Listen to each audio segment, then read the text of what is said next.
माहौल गरम आहे, उहो ज़ाहिर आहे जॾहिं खां ख़ान साहब जेल में वियो आहे जी त सूरत हाल ॿी आहे। कॾहिं ख़त थो लिखी आहे, छा हाणे त वरी ख़त जो को लिखियूं आर्मी जी हिसाब चयो त ख़त जे कॾहिं मूं वटि पहिरीं ॻाल्हि त आयो कोन्हे, जे आयो त मां पढ़ंदुसि कोन, वज़ीर आज़म ॾे मोकिले छॾींदुसि। मुंहिंजे ख़्याल में इहो अणसिधी रीति चऊं या सिधी रीति चऊं त आर्मी चीफ साहब तरफ़ां ख़ान साहब खे जवाबु त मिली वियो आहे त हुनजे ख़त सां छा थियणो।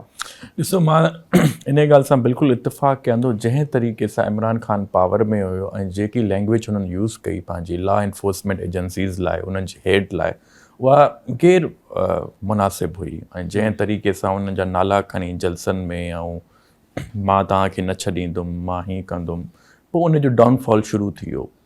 को बि हिकु माण्हू पाकिस्तान खे रन नथो करे सघे।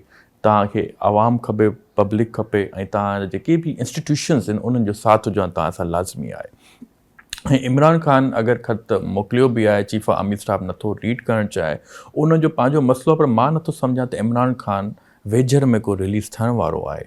ऐं मूंखे जेकी हुननि जी पार्टी में बि हिकु शयूं नज़र अचनि थियूं त हुननि जो हेड को आहे कोन पार्टी जो, जेको ॾिठो वञे जेको अफेक्टिव हुजे। इहे 3-4 माण्हू इन्हनि जा आहिनि। ऐं KPK प्रोविंस में बि जेको चीफ मिनिस्टर रखियो अथनि, उहो बि हिननि खे अहिड़ो रखणु हुजे हा त जंहिंमें हू हिकु मिसाल ठाहे सघनि त ॾिसो असां इमरान ख़ान जेल में आहे पर असां एक्टिविटीज़ पंहिंजा कमु जारी रखूं था। उहो चीफ मिनिस्टर रखणु जंहिं ते अॻिमी एलिगेशन्स आहिनि त उहो सुठो नथो थिए। जेकी ख़ान साहब जी रेपुटेशन आहे उहो ॾाढी डिक्रीज़ थी वई आहे इन खां। हू त तव्हां चओ था त वेझड़ में मतिलबु ख़ान साहब जे ॿाहिरि निकिरण जा चांसिस कोन्हे, पर हू त ट्रंप मां वॾियूं उम्मीदूं रखियो वेठा आहिनि त ट्रंप ईंदो कोन, सॼो कमु थी वेंदो। ट्रंप साहब बिल्कुलु एडमिनिस्ट्रेशन आई आहे। इमरान ख़ान साहब जॾहिं प्राइम मिनिस्टर हुयो त 2-3 विज़िट्स बि कयई US जा, ऐं हुननि जी तारीफ़ बि कई वई हुई।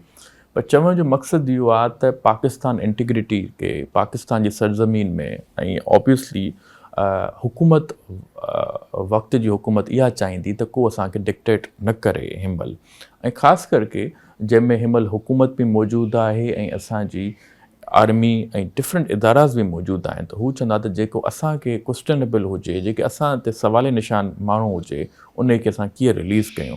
त हिन में हुकूमत बि हिकु ई पेज ते आहे, आर्मी बि हिकु ई पेज ते आहे। त मूंखे नथो लॻे त काफ़ी ईज़ी अची सघंदो, 3-4 साल वक़फ़े खां पोइ थी सघे थो। मतिलबु उहा बि त ट्रंप ईअं इलेक्शन जी तकरीर कई न, जिते पाण वटि तकरीर थींदा आहिनि। इलेक्शन जी तकरीर ॿी शइ हूंदी आहे, पर जॾहिं तव्हां हुकूमत में अची वञो त वरी ज़ाहिर आहे तव्हांखे ॿिए तरीक़े सां